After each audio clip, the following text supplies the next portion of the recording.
आजच्या लेक्चरमध्ये आपण करणार आहोत 3x3 ऑर्डरच्या डिटर्मिनंटवरील प्रॉब्लेम. त्याला नेमकं कसं सॉल्व्ह करायचं ते आपण पाहूयात. सगळ्यात सुरुवातीला 3x3 ऑर्डर डिटर्मिनंट म्हणजे काय ते समजून घेऊयात. तुम्ही या ठिकाणी पाहू शकतात, इथे नंबरची एक पहिली लाईन बनली आहे, त्याला आपण म्हणतो रो फर्स्ट.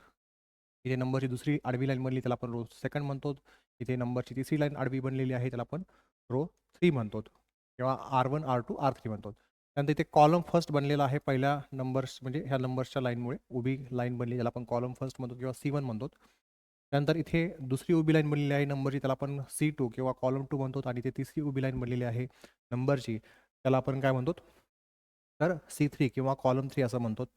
तर याला सॉल्व्ह करताना काय करायचं, सगळ्यात पहिले आपल्याला आन्सरमध्ये सगळ्यात पहिले जो डिटर्मिनंट दिलेला आहे त्याला डी किंवा डेल्टा इक्वल टू सगळ्यात सुरुवातीला लिहून घ्यायचं आहे.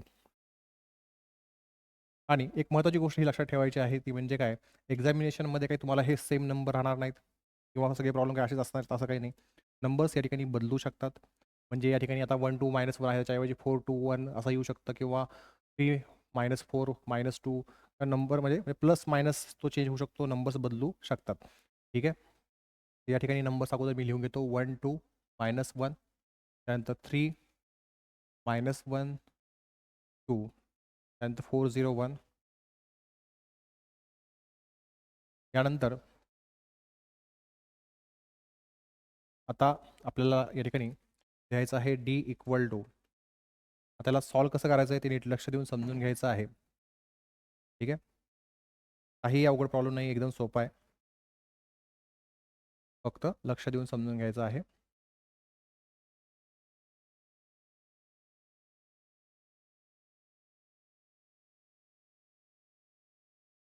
तर सगळ्यात सुरुवातीला आपल्याला या ठिकाणी हा जो नंबर तो घ्यायचा आहे, जो आहे 1. प्रत्येक वेळेस 1 असल्याचं काही नाही, कोणताही नंबर असेल, प्लस असेल मायनस असेल काय असेल तो इथे नंबर तुम्हाला लिहायचा आहे. तो लिहिल्यानंतर काय करायचं आहे, तर या नंबरची ही जी रो आहे आणि हा जो कॉलम आहे हा सोडून द्यायचा. म्हणजे हे इथं नाहीच आहे असं कन्सिडर करा थोड्या वेळासाठी. ठीक आहे. आता हे इथे नाहीच आहे म्हणजे याला मी झाकून टाकलं. शिल्लक करायला -1 2 0 1. मग ते आपल्याला या ठिकाणी लिहायचं आहे या 2x2 ऑर्डर डिटर्मिनंटमध्ये. -1 2 0 1 -1 2 0 1. यानंतर काय करायचं आता, त्यानंतर इथे पुढचा नंबर किती तो पाहायचा आहे. इथे जो पण नंबर असेल, प्लस असेल तर मायनस लिहायचा आहे, मायनस असेल तर प्लस लिहायचा आहे. आता इथे साईन काहीच नाही म्हणजे काय, इथे हा प्लस असणार आहे. मग आपण इथे लिहिणार -2. मग परत काय करायचं, इथे जो नंबर आहे याचा जो हा कॉलम आहे, हा कॉलम इथे नाही आहे असं आपण कन्सिडर करणार. आणि याची ही जी रो आहे ती पण इथे नाही आहे असं कन्सिडर करा. म्हणजे ह्याला आपण सरळ दाखलं सध्या. आता जे तुम्हाला नंबर्स या ठिकाणी दिसत आहेत ते आपल्याला या ठिकाणी लिहायचे आहेत 2x2 ऑर्डर डिटर्मिनंटमध्ये. 3 2 4 1, 3 2 4 आणि 1. यानंतर या ठिकाणी आहे -1. यानंतर या -1ची ही जी रो आहे आणि हा जो कॉलम आहे हा सोडून द्यायचा आहे. ठीक आहे. ही रो आणि हा आपण कॉलम सोडून दिला किंवा झाकला. आता हे शिल्लक राहिले हे जे 4 नंबर्स आहेत ते तुम्हाला आता परत 2x2 ऑर्डरच्या डिटर्मिनंटमध्ये या ठिकाणी लिहून टाकायचे आहेत. मग आता इथे येईल 3 -1 4 0, 3 -1 4 आणि 0. आता परत एकदा तुम्हाला मी स्टेप सगळी परत एकदा नीट समजून सांगतो, नीट लक्ष देऊन समजून घ्या. काय केलं आपण, सगळ्यात पहिले इथे जो नंबर तो इथे लिहिला. त्यानंतर या नंबरची रो आणि हा जो कॉलम आहे हा सोडून दिला. शिल्लक राहिले हे जे 4 नंबर्स आहेत -1 2 0 1 ते इथे लिहून टाकले. त्यानंतर इथं जो नंबर आहे याचा साईन चेंज करायचा. प्लस असेल तर मायनस घ्यायचा आहे, मायनस असेल तर प्लस घ्यायचा. तिथे +2 होता, आपण -2 घेतला. मग या इथे जो नंबर याची ही हा जो कॉलम आहे आणि ही जी रो आहे ही सोडून द्यायची आहे. शिल्लक राहिलेला नंबर 3 2 4 1 ते इथे लिहून टाका. त्यानंतर इथं जो काही नंबर तिथे लिहून टाकायचा. त्यानंतर याची ही जी रो आहे आणि हा जो कॉलम आहे हा सोडून द्यायचा आहे. शिल्लक राहिले इथे 4 नंबर्स आहेत 3 -1 4 0 तिथे तुम्हाला लिहून टाकायचे जे काही नंबर असेल ते. ठीक आहे. इथपर्यंत कोणाला काही डाऊट असेल, मनामध्ये शंका असेल तर तुम्ही विचारू शकतात. आता याच्यानंतर काय करायचं, तर आता जी मी तुम्हाला स्टेप सांगणार आहे ती तुम्हाला ॲज इट इज तशीच लिहायची आहे प्रत्येक वेळेस 3x3 ऑर्डरच्या डिटर्मिनंटच्या प्रॉब्लेमसाठी. ठीक आहे. आणि तसंच प्रॉब्लेमला प्रत्येक वेळेस सॉल्व्ह करायचं आहे. सगळ्यात पहिले इथे 1 आहे तो इथे मी लिहून टाकला. In bracket -1 × 1 -1 × 1 -2 × 0. इथे काय केला मी, सारूज रूल जो आहे मागील लेक्चरमध्ये सांगितलेला तो वापरला. म्हणजे 2x2 ऑर्डर डिटर्मिनंट इथे आपण सॉल्व्ह केला आहे. ठीक आहे. आता इथे म्हणलं मी -1 × 1 एकदा इंटू लिहिला आहे का मी नाही लिहिला. भरपूर जणांना माहीत नसतं. 2 ब्रॅकेट्सच्या मध्ये जर काही साईन नसेल तर त्याच्यामध्ये काय असतं मल्टिप्लिकेशन. तर -1ला आणि या 1ला मी लिहिलं ब्रॅकेटच्या मध्ये. याचा अर्थ या दोन्हीच्या मध्ये काही साईन नाही म्हणजे या दोन्हीमध्ये काय आहे मल्टिप्लिकेशन. म्हणून मी ह्याला 1 काय म्हणलो -1 × 1. ठीक आहे, म्हणजे -1 गुणिले 1 -1 गुणिले 1. त्यानंतर आता इथे आहे -2 मग तो इथे लिहिला. परत 2/2 ऑर्डरचं डिटर्मिनंट आहे. याला परत सारू रूल वापरून आपल्याला सॉल्व्ह करायचं आहे. तर काही 3 × 1 -2 × 4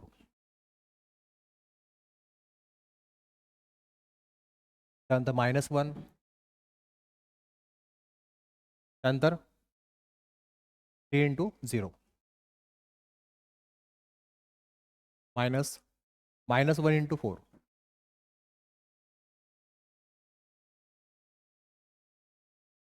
त्याच्यानंतर काय करायचं पहा. त्याच्यानंतर तुम्हाला डायरेक्ट आन्सरच लिहायचं असतं या स्टेपनंतर. फक्त त्याला सॉल्व्ह कसं करायचं विदाऊट कॅल्सी ते अगोदर सांगतो. नंतर कॅल्सी कसं करायचं ते सांगतो. सगळ्यात पहिले इथे 1 आहे तो लिहिला. -1 × 1 याचा साईन कसं आहे प्लस आहे. तर प्लस इंटू मायनस मायनस 1 × 1 1. त्यानंतर 2 × 0 0 म्हणजे त्याला 0 म्हणजे -0.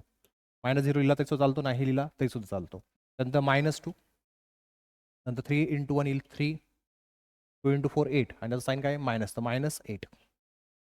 त्यानंतर -1 3 × 0 0 मायनसला मायनस लिहिला.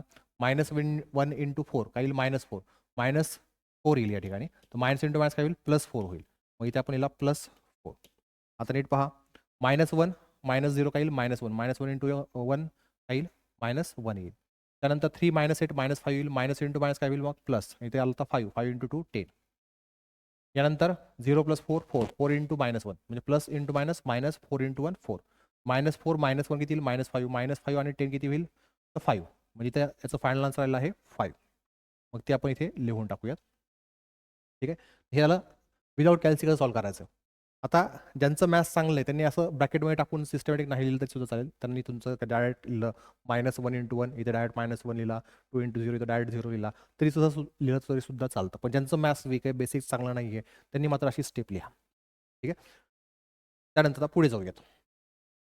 आता ही स्टेप जशी दिसतीये तशी तशी कॅल्क्युलेट कशी टाकायची तुम्हाला एकदा मी दाखवून देतो. आता पहा इथं आहे 1 आणि 2 वेळेस ब्रॅकेट ओपन आहे. ठीक आहे, 1 2 वेळेस ब्रॅकेट ओपन केला. त्यानंतर -1 ब्रॅकेट क्लोज आणि 1 ब्रॅकेटमध्ये -1 ब्रॅकेट क्लोज 1 ब्रॅकेटमध्ये. त्यानंतर आहे मायनस आणि bracket start minus bracket start केला 2 × 0 2 आणि 0 ब्रॅकेटमध्ये आहे आणि शेवटला 2 वेळेस ब्रॅकेट क्लोज करायचा आहे. 2 × 0 2 वेळेस ब्रॅकेट क्लोज केला. नंतर -2 2 वेळेस ब्रॅकेट 3 नंतर ब्रॅकेट क्लोज परत 1 आणि 1 ब्रॅकेटमध्ये -2 2 वेळेस ब्रॅकेट आणि किती होता पुढे 3 × 1 होता. ओके 3 आणि 1 ब्रॅकेटमध्ये मायनस 2 × 4 दोन्हीही ब्रॅकेटमध्ये आणि लास्टला 2 वेळेस ब्रॅकेट क्लोज आहे. तर 2 × 4 2 वेळेस ब्रॅकेट क्लोज केला. -1 2 वेळेस ब्रॅकेट ओपन. त्याच्यानंतर 3 आणि ब्रॅकेट क्लोज आणि 0 ब्रॅकेटमध्ये 3 आणि 0 ब्रॅकेटमध्ये नंतर मायनस नंतर -1 आणि 4 ब्रॅकेटमध्ये आणि शेवटला 2 ब्रॅकेट क्लोज आहे -1 आणि 4 -1 आणि 4 शेवटला 2 ब्रॅकेट क्लोज.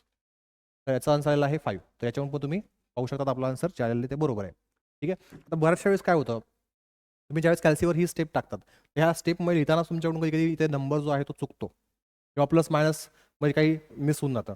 म्हणजे प्लसच्या ऐवजी मायनस लिहिण्यात येतो किंवा मायनस लिहिताना तुमचं मायनस लिहायचा राहून जातो किंवा ब्रॅकेट्स लिहिताना तुम्ही युनिट ब्रॅकेट्स लिहित नाहीत असं पण काही होतं आणि त्यामुळे तुमचं आन्सर जे आहे तिथे येणारं ते चूक होतं. मग ते चुकू नये किंवा तुमचे ते जे मार्क्स आहेत ते जाऊ नयेत यासाठी तुम्ही काय करणार आहात डायरेक्ट ही टर्म जी आहे ही कॅल्सीवर टाकायची. डायरेक्ट जे आन्सर येईल त्या कॅल्सीवर ते तुम्हाला इथे लिहायचं. आता याला कसं कॅल्सीवर टाकायचं ते पाहूयात. ठीक आहे, तर त्यासाठी तुम्हाला काय करायचं पहा सगळ्यात पहिले मोड बटन जे आहे ते प्रेस करायचं आहे. ऑनच्या साईडला मोड बटन आहे त्याच्यामध्ये 6 नंबरला मॅट्रिक्स आहे. हा मॅट्रिक्स मोड जो आहे हा ऑन करण्यासाठी तुम्हाला इथे 6 नंबरचं जे बटन आहे ते प्रेस करायचं आहे. 6 नंबरचं बटन दाबायचं.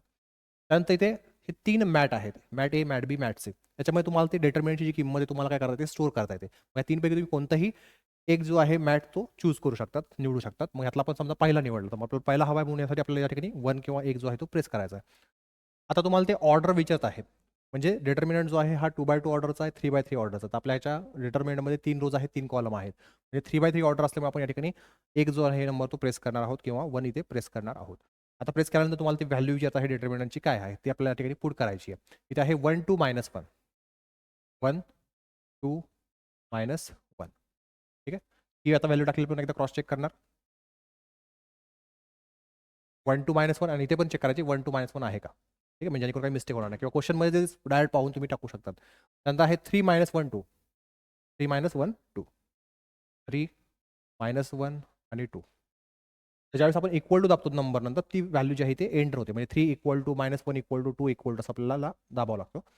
त्यानंतर लास्ट रो आहे इथे 401 401 तर इथे आपण टाकूयात 4 equal to 0 equal to 1 equal to दाबलं की ती व्हॅल्यू एंटर होते. आता त्यानंतर काय करायचं आहे परत ऑन बटन प्रेस करा. नंतर शिफ्ट 4 दाबा. 7 नंबरला DT आहे. DT means determinant. त्यासाठी आपण इथे 7 प्रेस केला.